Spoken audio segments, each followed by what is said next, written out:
자, 오늘 하나님의 말씀은 히브리서 9장 1절로부터 10절입니다. 특별히 이 히브리서 9장 1절에서 10절 말씀을 통하여 우리 교회의 단계적인 구원에 관한 삼중 구원론에 관한 깊은 은혜들을 우리들에게 잘 말씀하여 주시는 복된 말씀입니다. 그것은 바로 성막의 구조를 통한 은혜를 설명하고 있다는 것이죠.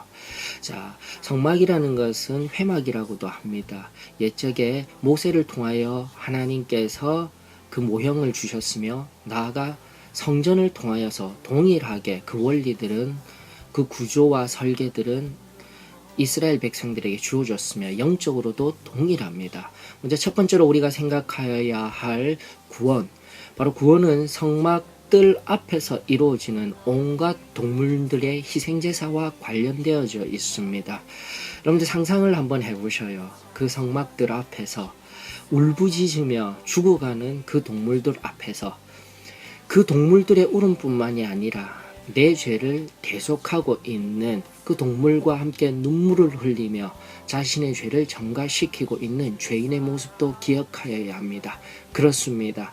바로 우리들이 범하는 좌범 죄들의 문제를 성막들에서 동물들에게 희생시킴으로 말미암아 끊임없이 하나님 앞에서 내가 범한 죄들을 용서함 받는 자리가 바로 성막들, 제단들에서 이루어지는 것들이라는 것입니다. 성경은 지금 3절에 둘째 휘장이라고 말하고 있지만 첫째 휘장이 있습니다. 바로 성전들 앞에서 성소로 들어가는 것이죠. 그렇습니다. 우리는 그 첫 번째 휘장을 열어젖히고 구원을 넘어 성결을 향하여 나아가야 합니다. 바로 성소라고 이야기합니다. 영어에서는 holy place라고 얘기하는 장소이죠.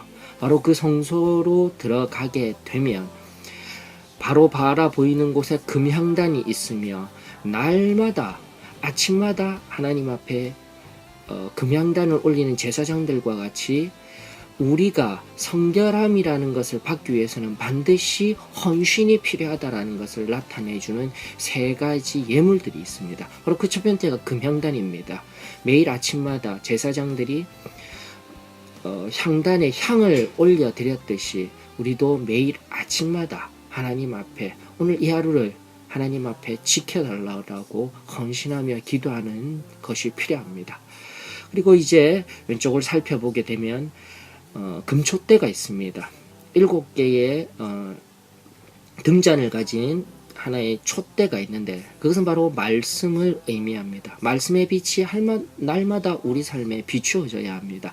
성경 출애굽기를 통해서 살펴볼 수 있는 사실은 매 저녁마다 성소에 불을 밝히라고 이야기하고 있습니다.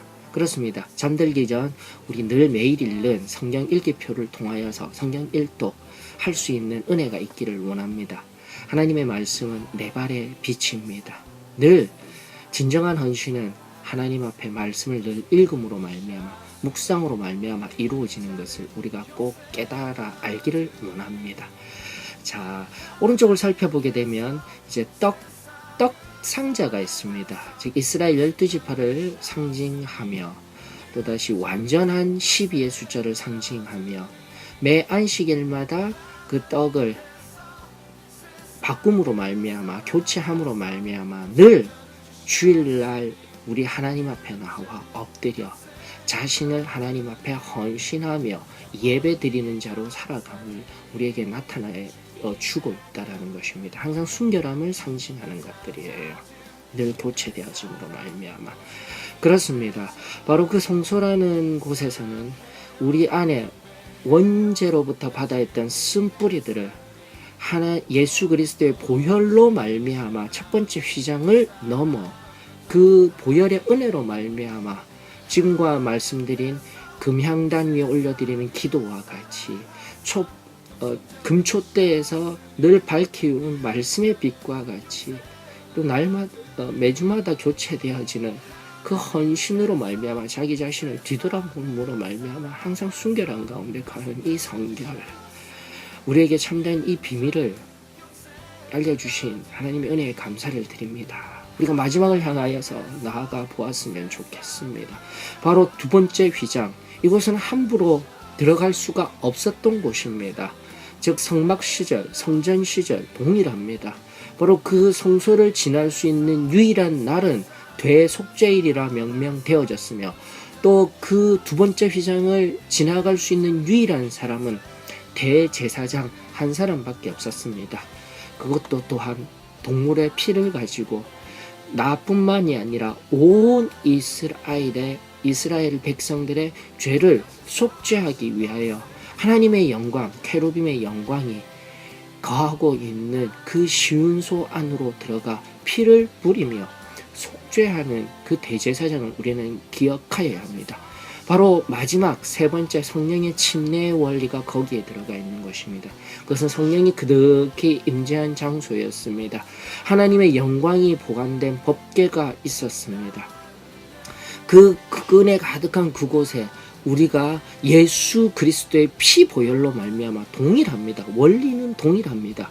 바로 예수 그리스도의 보혈의 능력으로 말미암아 그곳에서 피 뿌림을 받아 대제사장인 나만을 위한 끊임없는 배상과 하나님 앞에의 회개의 문제가 아니라 바로 처음 성령 침례를 받아 끊임없이 성령의 충만을 덧입어 대제사장 나에게만 적용하는 핏부림이 아니라 세상 모든 사람들과의, 즉 성결을 통하여서 내 안에 쓴뿌리가 사라지고 내 안의 문제들, 끊임없이 부패해진 심령으로 내가 승리하지 못하던 것들에 완전히 해방받은 연후에 사람들과의 관계성 속에서 오히려 그들을 비난하려는 인생이 아니라 성령 침례를 통한 성령의 충만을 덧입어 날마다 그들을 위하여 예수 그리스도의 보혈을 핏뿌리며 그들을 중보하며 사랑하며 예수 그리스도의 사랑을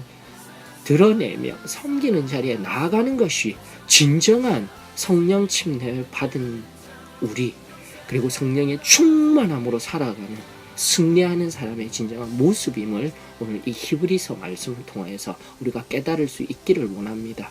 다시 정립하십시다. 우리가 알고 있는 구원의 3단계, 그로 인하여서 완성되어지는 이 구원의 은혜는 오늘날 이 마지막 때를 향하여 나가는 시대에 너무나도 중요한 것입니다. 바로 그 한 단계 한 단계는 오직 그 전날에 동물의 피를 통하여서 받았던 것을 2000년 전 이 땅에 오신 예수 그리스도께서 친히 피 흘려 주심으로 말미암아 단번에 우리가 들어갈 수 있는 은혜를 받았습니다. 사모하십시다. 구원의 은혜, 내가 끊임없이 범하는 죄들의 문제, 자범죄들의 문제에서 구원을 통하여서 우리 용서함 받기를 원합니다. 나아가 성결함, 날마다 하나님 앞에 내 안의 내적인 문제들, 예수 그리스도의 피 공로로 말미암아 원죄의 문제를 해결함 받아 헌신함으로 받을 깨끗하게 되어질 수 있는 것임을 우리가 기억하기를 원하며, 날마다 금형단에서 기도의 향을 사르듯 기도하는 자가 헌신하는 자입니다. 하나님의 말씀의 등불을 밝히는 자가, 말씀을 읽고 묵상하는 자가 헌신하는 자입니다. 나가 자신을 늘 끊임없이 뒤돌아보아 진정한 그 누룩이 없는 떡과 같이 내 삶에 죄가 있는지 없는지 살피는 것이 성결입니다. 나 자신을 뒤돌아보며 다시금 이 온전한 성결의 은혜 가운데 들어갈 수 있기를 원합니다. 마지막으로 성령 침례받아 성령에 충만하는 이유는 내 만족이 아니라 바로 세상을 향하여서 예수 그리스도의 사랑을, 하나님의 은혜를 증거하는 자리에서 승리한다라는 개념입니다. 바로 그들을 위하여서 예수 그리스도의 피보혈의 공로와 복음을 증거하며 다시금 거룩한 심령 가운데 성령의 충만함으로 세상을 향하여 중보하는 인생, 그 걸음이 바로 참된 승리의 복음이자 우리가 은혜 받은 자의 모습들인 줄로 저는 믿습니다. 오늘 히브리서 말씀, 다시금 우리 귀한 구원의 이 놀라운 진리, 하늘의 비밀을 바로 이 옛적 성막을 통하여서, 그리고 이제는 지금은 그 온전하지 못하여서 늘 끊임없이 반복되어지던 것을 예수 그리스도의 피보혈, 그 보혈의 은혜로 말미암아 내가 온전히 받아 누리고 세상에 전할 수 있는 이 복된 은혜를 허락하여 주신 주님의 은혜에 감사하며 깊은 가운데 묵상하시며 나 자신의 받은 은혜들을 점검하여 오늘도 주님 앞에서 승리하며 다른 외적으로 보이는 모습이 아닌 진정한 이 진리와 이 은혜의 깊이와 넓이를 깨달아 오늘 내가 어떻게 살아가야 하는지 하늘을 바라보며 승리할 수 있는 저와 여러분들이 되어지기를 주의 이름으로 축원합니다.